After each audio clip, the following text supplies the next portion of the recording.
I feel witty. Oh, so witty. I got some birthday presents that I'd like to talk about. We talked in the last episode or the one before that you didn't get any gifts. And finally, people have ponied up. They said, I think that darn it, we love you, Noah. Daniel sent you something, I think? Or I don't know who it, and I meant to axe in this podcast because it doesn't say on Amazon who sends it. You just get it, which is fun. But I want to know who. I'd like to thank you in person. What'd you get? I got an architecture book, like a walking art of the downtown buildings in Chicago. It has like little synopses of all the buildings and stuff because I like that shit. And I got Castlevania 1 and Castlevania 2. Nerd! For NES, which I'm really excited about. And Showgirls.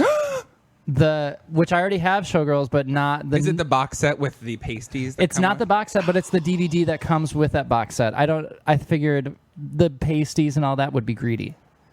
Which one do you like? What's your favorite scene? I didn't know you were a Showgirls aficionado. I'm a faggot. Hello. Okay, so the first thing I was really excited because they have this commentary by some guy who... The cream of some young guy? This cream of some young guy who used to take the show around and do like a showing of it and break it down scene by scene, and it was very funny and very popular until he got like a cease and desist from MGM. Oh. Which is stupid. But then MGM said... I got one of those too. Then MGM... But not from MGM. MGM said that, hey, do you want to... Some Korean guy named MGM. Do you want to do the commentary for the DVD? Because it's now they're repackaging it as this campy, funny thing, which of course it is. Yeah.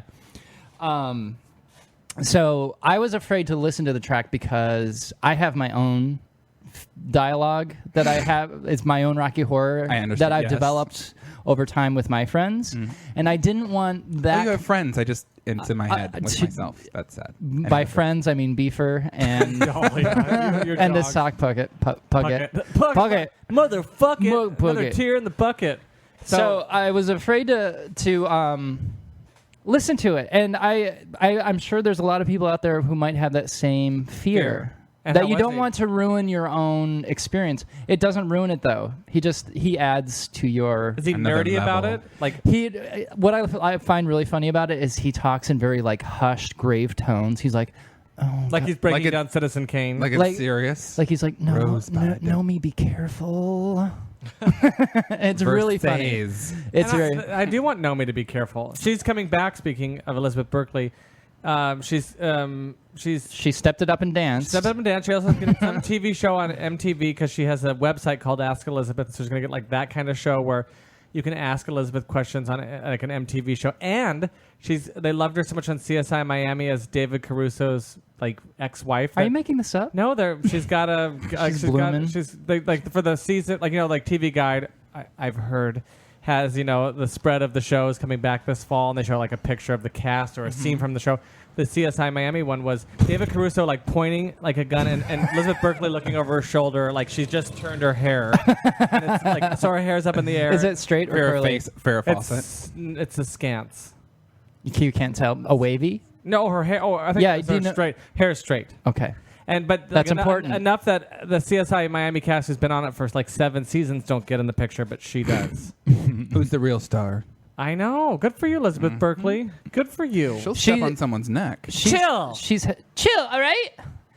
And when she first enters the scene, he goes, "Hi, Nomi." Like she turns to the camera and he goes, "Hi, Nomi," in a very sweet.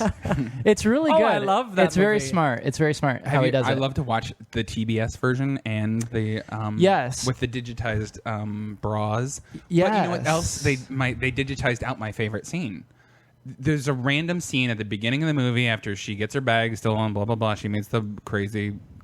Hair braided woman. She takes her and gets who gets the Shinola raped out of her. You betcha. That's the same one. She's got a soda and French fries like it's a huge hamburger, like it's a nutritious meal.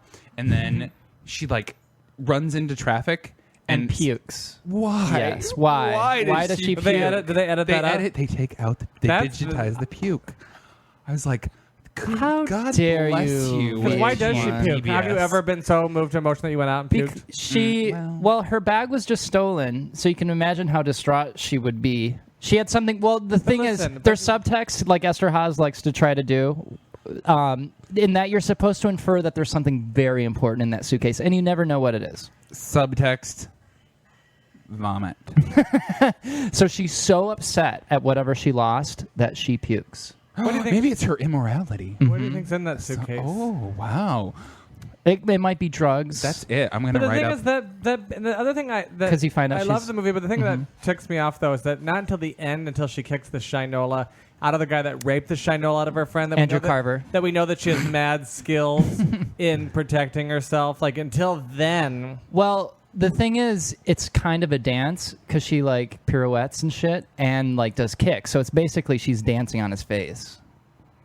It's not so much. But why couldn't she have brought that out earlier when people are making fun of her? Well, because when you see her dance, she burns when she dances. So it's not, for me, it wasn't too, I can see your point, but for me, it wasn't too much of a leap to see her kick the shit out of Andrew Carver after she raped her friend, and Molly he Abrams. kind of looks like a Joel Esterhaus sort of figure. Surrogate. So yes. he sort of is S&M, where he kind of wants to get the shit Oh, beaten out yeah. of him by this leggy, giraffe-like looking gal. Horsey, but it is because he looks like a younger version of him, so he's sort of putting himself in that. Andrew scenario. Carver, the pop star, yes. Wow. We Joel could have a whole graduate Joel school class Esterhaus based on... and Paul Verhoeven. And Say his name. Verhoeven. The great thing is he'll just be quiet. Like there's a lot of places where he just watches the movie and he says, like in the beginning, Hi, Nomi. He's in the beginning where he's like, if you don't hear me speak, I'm just watching the movie because I love it. So there's a few places where it's just like the movie's on and he's not talking. Don't you think the producers paused it and said, "We're not fucking to pay to watch you watch the No, movie"? that's what I in want to hear, silence? though. But there's some trivia nuggets that he knows, like when she was thrown into jail after she starts the fight in the Crave Club. I'm familiar. Okay. When you first see her dance, like That's before she When threw she's the doing- guy off of her because she said that she was on the rag, right? that's later on. Okay. That's But later the on. first scene. So she gets thrown into jail, and there's a whole scene that was cut where this big black lesbian was going to come on to her, and apparently Nomi was going to scratch her face with her nails. Because it always comes back to... Because she could just do them again because she does them herself. And I'm just referring to that guy as the guy because I can't remember his name. But it comes back to the nails, chips, tits, and basically like... all under themes. riffs on those like three things. They run the If it's not course. chips, then it's like fajitas. If it's not nails, it's tits. I gotcha. So Makes sense. I think we're going to Did be you- getting a call from MGM for when they redo the DVD. honestly, Yeah. my observations are a little bit more base and stupid. Like in the Seriously, there's different gradations of yeah, observations. like his are of very smart. Mine are showgirls. just like kind of retarded. Like in the lap dance scene when she does like this really gross jazz turn where she's of course like her tits are hanging out and she's in a G-string. And she swings her ass around and her G-string is like coming out at a diagonal from her ass crack. And I always go, she turns around and I go, askew. That's it. Just one example. But See, and it tickles you. It tickles me. Might not be funny around, but See, if you would have been a producer, they would have been double stick tape all over that shit. no, I'd be like, looser. I want to see it looser.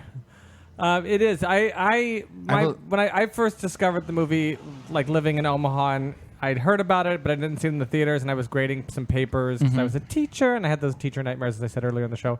And like the Showtime or HBO, like you know how they always tell you what's the warning, Yeah. like, and it was like the screen was chock full, like nudity, violence, Rape. adult rape, and then I was Drugs. like, what is this? And it's popped up that black screen, showgirls in white print. And I was like, oh, I heard this is horrible. But by the end, the papers were pushed to the side. And I was like, God, this is delicious. It's like Christmas. It's like Christmas. It is. It's and a then, gift. And then meeting you and you Or like Hanukkah for really the Jews liking that it. listen. Yeah, And I've seen it. I've seen it many, many times. Chill. Chill, all right? And you just know you're in for a treat after that one. It's delicious. She pulls out her switchblade in the very beginning of the movie for no reason. Oh, he's like, and the guy says, she has two emotions, staring and kicking. neither of So which do are I. Oh my emotions, gosh. really, which is just funny. Staring. Or kicking.